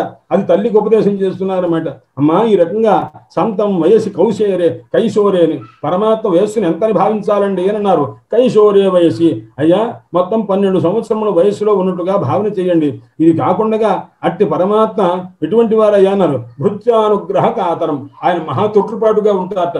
ఎందుకయ్యా అన్నాడు? భృత్యుల్ని రక్షించడంలో అత్యంత శ్రద్ధ కలిగి ఉంటారట. అలా కీర్తన్య తీర్థయశిషం, ఆయన కీర్తి ఎటువంటిది అయ్యా అన్నాడు. మరి పవిత్రమైన ఆ కీర్తిని గానం చేస్తూ ఉంటేనే తరింపజేసే లక్షణం కలిగినటువంటి కీర్తిట అయింది. అందువల్ల పుణ్యశ్లోక యశస్కరం ధ్యాయేద్దేవం. ఇట్టి రకములైనటువంటి గుణ సంపత్తి కలిగిన, ఆకార సంపత్తి కలిగిన, ఆభరణ సంపత్తి కలిగిన, అనుగ్రహ సంపత్తి కలిగిన పరమాత్మ యొక్క స్వరూపాన్ని ధ్యానం చేయవలన ఆయన తల్లి అని తల్లికి ఉపదేశం చేస్తున్న. సమగ్రాంగం యావన్ నత్యవతే మనః, ఎంత లోపల ఈ స్వరూపాన్ని మనం ధ్యానం చేస్తున్నామో ఆ ధ్యానంలో నుంచి మన మనస్సు జారిపోకుండా ఉంటుందో ఆ రకంగా ధ్యానం చేయాలి. ఎలాగా? స్థితం వ్రజంతం ఆశీనం శయానం వా గుహాశయం, ఆయన కూర్చున్నా నించున్నా పడుకున్నా ఏ విధంగా అయినా సరే ప్రేక్షణీయే హితం ధ్యాయే శుద్ధభావేన చేతస. మనం నిద్రపోతున్నా మేలుకుంటున్నా ఏ రకంగా ఉన్నప్పటికీ కూడా పరమాత్మనే నిరంతరము ధ్యానం చేస్తూ ఉండవలే. ఇటువంటి సర్వభూత గుహాశయం, సమస్తమైనటువంటి జీవులు ఎందు ఉండేటువంటి పరమాత్మ స్వరూపాన్ని ధ్యానం చేయాలి. ఆ రకంగా లబ్ధపదం చిత్తం సర్వావయవ సంస్థితం, సర్వత్ర పరమాత్మ యొక్క స్వరూపాన్ని అవయవనందు లగ్నమైన ఆ మనస్సు నిరంతరం కూడా ఆ పరమాత్మ స్వరూపాన్ని ధ్యానం చేస్తూ ఉండవలే. సంయుజ్యాదంగే భగవతో ముని, భగవంతుని యొక్క స్వరూపాన్ని ప్రతి అవయవాన్ని కూడా ధ్యానం చేస్తూ తన మనస్సులో నిరంతరము కూడా భగవత్ స్వరూపం తప్ప వేరొక స్వరూపాన్ని ఆలోచించకుండా నిరంతరం ధ్యానం చేయాలి నాయన అని ఇది స్థూలంగా తల్లికి ఉపదేశం చేసి ఇప్పుడు ప్రత్యంగ వర్ణనం చేస్తున్నారండి. ఇప్పటిదాకా ఏమిటి మొత్తం కూడాను క్లుప్తంగా చెప్పి అమ్మ ఈ రకంగా చెయ్యాలి అంటే అప్పుడు ఆ తల్లికి ఒక సందేహం కలిగిందిట. ఏమని? ఈ ప్రత్యంగ వర్ణన సమష్టి వర్ణన అంటే పరమాత్మ యొక్క శరీరం మొత్తాన్ని కూడా వర్ణించి ఆ వర్ణించినటువంటి శరీర అవయవం నుండి ఏ ఆభరణం పెడితే బాగుంటుంది, ఆ శరీరావయవంలో ఏ అవయవం చేత ఎవరెవరు కృతార్థులయ్యారు, ఎవరెవరిని ఏ రకంగా అనుగ్రహించారు అదంతా తెలుసుకోవాలి. అందుకోసమని ఆ ఏ రకంగా చెయ్యాలి అని ఒక్కసారి పరమాత్మను అడుగుదామని అనుకున్నదిట. అనుకోగానే గురువు యొక్క అనుగ్రహం ఎలా ఉంటుందంటే అనాపృష్టమపి బ్రూయు గురవో దీనవత్సలాహ అని అడగాలని అనుకున్నా కొంతమంది ధైర్యం చేసి నాకు ధైర్యం చాలేదండి గురువు గారిని అడగాలంటే అని కొంతమంది అనుకుంటారు అన్నమాట. అలాంటి సందర్భంలో అనాపృష్టమపి అడగకపోయినా దీనవత్సలాహ దీనుడైనటువంటి వాటి పట్ల వాత్సల్యం కలిగినటువంటి గురువులు అడగకపోయినా నాయన నీకు ఒక విషయం చెప్తాను రా అని చెప్పి పిలిచి చెప్తూ ఉంటారు అన్నమాట.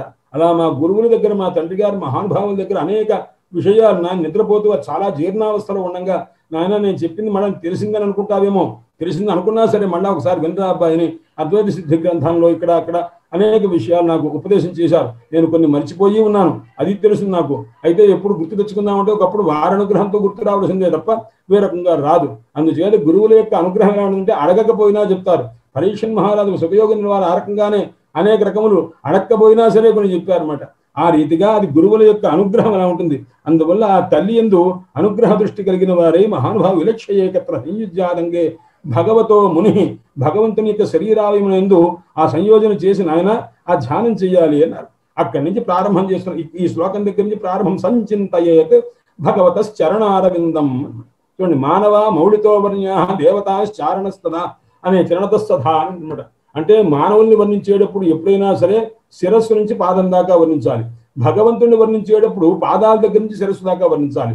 అందువల్ల ఇక్కడ ఏం చేస్తున్నారయ్యా అన్నారు, సంచింతయే భగవతశ్చరణారవిందం. నాయన మనం ఏం చేయాలి, తల్లిని ఉద్దేశించి చెప్తున్నారు. తల్లి సంచింతయే బాగా ఆలోచించవలే, బాగా ధ్యానం చెయ్యాలి.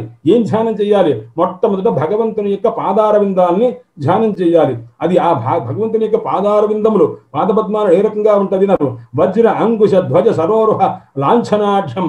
ఆ పొద్దున చేసి ప్రాతస్మరామి లలితా వదనారవిందం బింబాధరం మృదులమౌక్తిక శోభినాశం ఆకర్ణ దీర్ఘనయనం మణికుండరాఢ్యం మందస్మితం మృగమదోజ్వల భారదేశం అని ఆ రకంగా తల్లి యొక్క ప్రాతస్తోత్రాల్లో చాలా చోట్ల రాస్తారు. భగవత్పాద శంకరుడు రాసిందనమాట. అందుచేత ఈ రకంగా తల్లి యొక్క ముఖాన్ని ప్రారంభం చేసి పాదారవిందముల దాకా ఆభరణాల దాకా తల్లి యొక్క నామాల దాకా వర్ణించిన రీతిగానే ఆ రకంగానే ఇక్కడ కూడా మొట్టమొదటి పరమాత్మ యొక్క ధ్యానం చేసేటప్పుడు సబీజ యోగ ధ్యానం చేసేటప్పుడు పాదారవిందం దగ్గర నుంచి ప్రారంభం చేయ తల్లి. ఆ పాదపద్మముల యందు అడుగున అరికారులో ఏముంటా విన్నాడు, వజ్ర చక్రము, వజ్రాయుధ చక్రం ఉంటుంది, అంకుశ చక్రము, ఆ రకంగా వజ్రాంకుశ, తర్వాత ధ్వజ చక్రం ఉంటుంది, సరోరుహ చిహ్నము.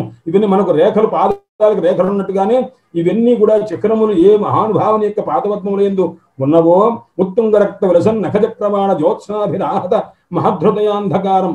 ఆ తల్లి యొక్క ఆ పరమాత్మ యొక్క దివ్యమైన నఖములు అంటే పాదములకు ఉన్నటువంటి గోడున్నవే ఆ గోళ్ల యొక్క తెలుపుదనటువంటిది అన్నాడు. ఆయన మన యొక్క హృదయంలో ఉన్న అంధకారం ఆ చీకటి అనేటటువంటి దాన్ని పోగొట్టేటువంటి దివ్యమైనటువంటి శతచంద్రుల యొక్క కాంతి వంటి కాంతి కలిగినటువంటి నఖములు ఆయన అటువంటి పరమాత్మ యొక్క దివ్యమైన పాదార విందాల్ని ధ్యానం చేయవలసుమా అని చెప్పి ఏ చౌచ నిస్సృత సరిప్రవరోధకైన ఏ పరమాత్మ యొక్క దివ్యమైనటువంటి ఆ పాదపద్మములను పాదాంగుష్ట నఖ నిర్భిన్న అంటే పరమాత్మ ఒక్కసారి ఆ బలిచక్రవర్తికి 3 అడుగులు నేల అడిగినప్పుడు ఒక పాదాన్ని పైకి పోనిస్తే అది ఎంత దాకా బ్రహ్మలోకం దాకా వెళ్ళి అక్కడ ఉన్నటువంటి ఆ పాదాంగుష్ట నఖ నిర్భిన్న తన యొక్క పాదం తాలూకు బొటన వేలు యొక్క గోరు చేత భిన్న చేయబడినటువంటిది ఏ సురసరితో ఆ దివ్యమైనటువంటి గంగాదేవి అక్కడి నుంచి ప్రవహించిందనమాట. అంటే ఎవరి వల్ల ఆ గంగ బయటకు వచ్చిందయ్యా, పరమాత్మ యొక్క నఖ నిర్భిన్నమైనటువంటి ఆ గంగ వచ్చింది. అట్టి ఆ గంగ తన ఆ రకమైనటువంటి పరమాత్మ యొక్క పాదాలు అని ధ్యానం చేస్తుండవలే, ఆ నఖముల్ని ధ్యానం చేస్తుండవలే అని చెప్పి తీర్థేన మూర్ధ్ని అధికృతేన అట్టి దివ్యమైనటువంటి ఆ తీర్థాన్ని శ్రీ మహాపరమేశ్వరుడు మహానుభావుడు తన మూర్ధ ప్రదేశమునందు పెట్టుకొని అసలే ఆయన అత్యంతమైన మంగళప్రదుడైనటువంటి మహానుభావుడు. ఆ మంగళప్రదుడైనటువంటి ఆ మహానుభావుని యొక్క శిరస్సునందు గంగ వచ్చేసరికి మహామంగళ స్వరూపుడై ఉన్నాడయ్యా పరమేశ్వరుడు అని. అలాంటి ఝాతుర్ మనశ్శమ శమలశైల నిశిష్ట వజ్రం ఆ ఎవరైతే ఇట్టి రూపాన్ని ధ్యానం చేస్తారో వారి తాలూకు కల్మషాలని పోగొట్టేటటువంటి ఆ దివ్యమైనటువంటి రీవి ఆ స్వరూపాన్ని కాస్త ధ్యాయేత్ చూడండి, అరికాలు దగ్గర నుంచి వర్ణించి మళ్ళా మీకాలు దగ్గరకు వచ్చి ఆ మీకాలు దగ్గర ఉన్నటువంటి నఖాలని వర్ణిస్తూ ఆ తర్వాత అక్కడి నుంచి ముందుకు పెడుతున్నారన్నమాట.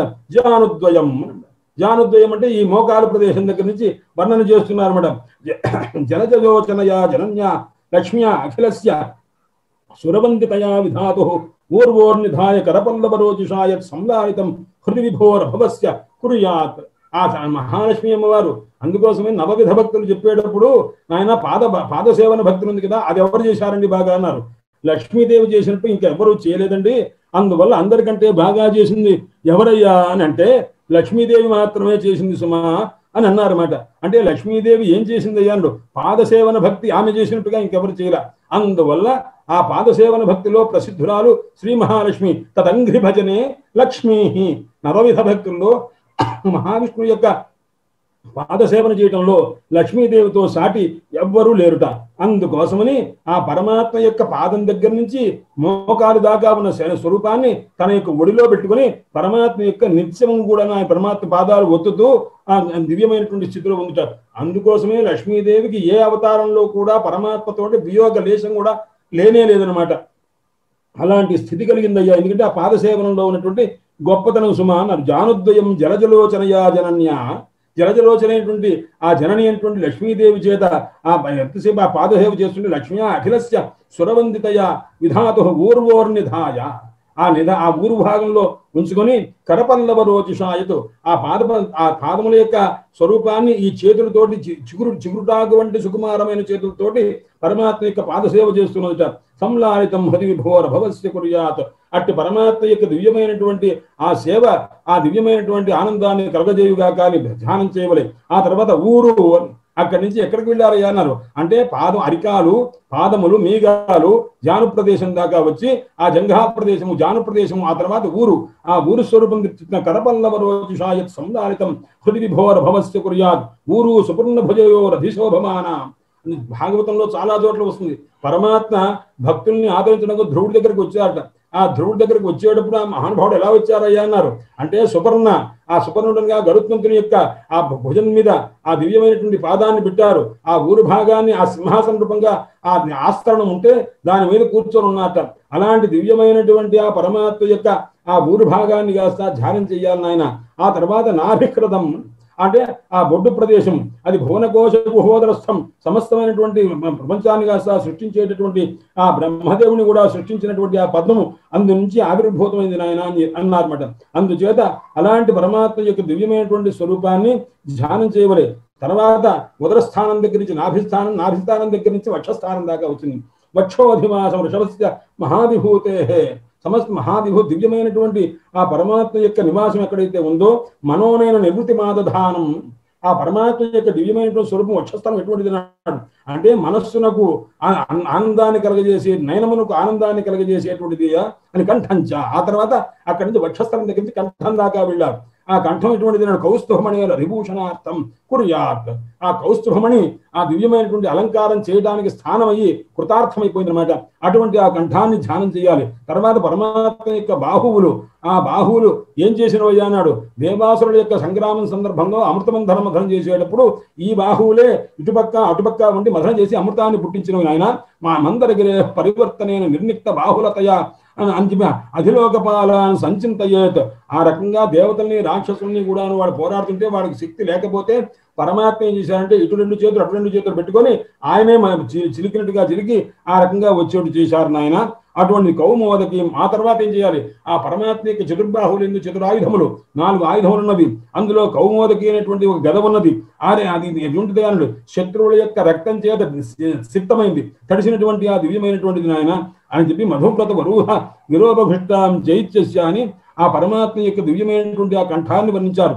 ఆ తర్వాత పరమాత్మ యొక్క భృత్యానుకంపిత ధియేహ గృహీతమూర్తే సంచింతయే భగవత వదనారవిందం. ఈ తర్వాత పరమాత్మ యొక్క దివ్యమైనటువంటి ముఖారవిందాన్ని ఆయన చూడవయ్యా అని చెప్పి అన్నా ధ్యానం చేయమని. యద్విస్ఫురన్ మకర కొండల వల్గితేన విద్యోతిదామల కపోల ఉదాహరణాసం. పరమాత్మ యొక్క ముఖం దగ్గరకు వచ్చేసరికి ఆ ముఖంలో నాసికను వర్ణించాలా, శ్రోత్ర చెవుల్ని వర్ణించాలా, నేత్రాలను వర్ణించాలా, పరమాత్మ యొక్క వాక్కును వర్ణించాలని అక్కడి నుంచి ఒకదానికొకటి పోటీ పడుతున్నవన్నమాట.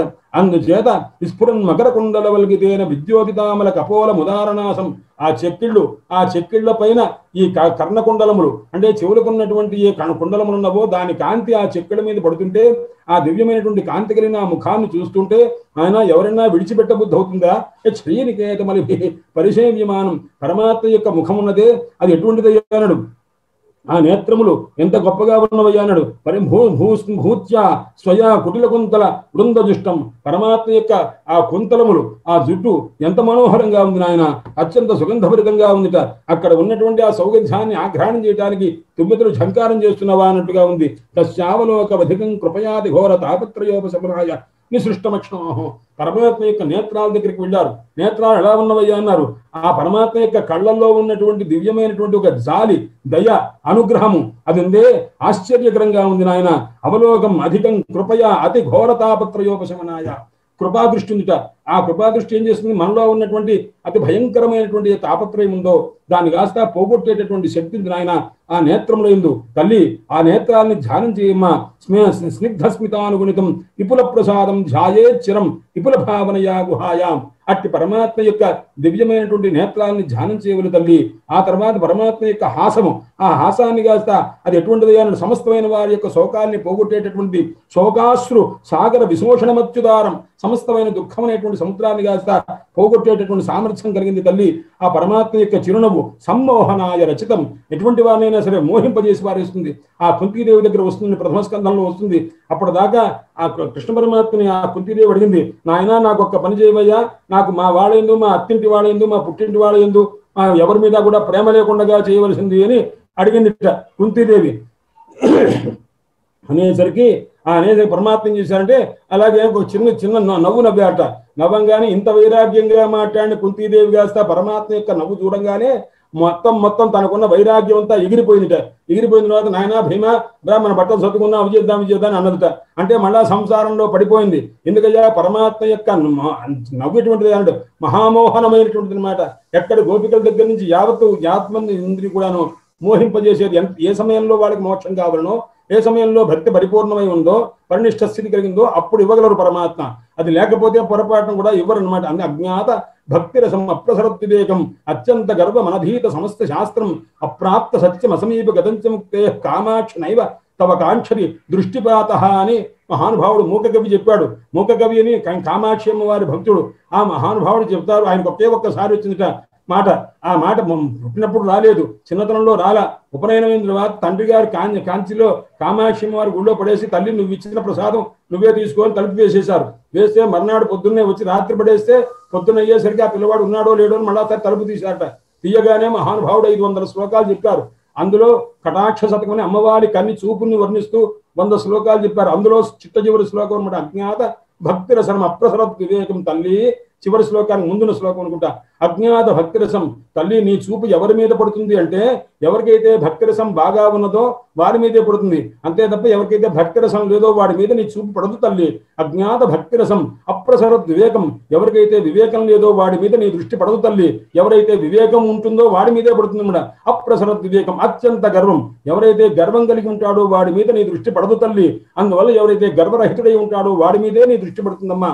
అనధీత సమస్త శాస్త్రం ఎవరైతే శాస్త్రములు చదవలేదో అటువంటి వారి మీద నీ దృష్టి పడదు. ఎవరైతే సమస్త శాస్త్రములు చదివి ఉంటారో ఆ సారం తెలిసి ఉంటారో వారి మీదే నీ దృష్టి పడుతుందమ్మా. అత్యంత గర్వం అనధీత సమస్త శాస్త్రం అప్రాప్త సత్యం ఎవరికైతే సత్యనిష్ట లేదో వారి ఎందు నీ దృష్టి పడదు తల్లి. ఎవరికైతే సత్యం ఉంటుందో వారి ఎందే నీ దృష్టి పడుతుందమ్మా. అమ్మ అసమీపగతంచ ముక్తే ముక్తికి దగ్గర దాకా రాకపోతే వాడి మీద నీ దృష్టి పడదు తల్లి.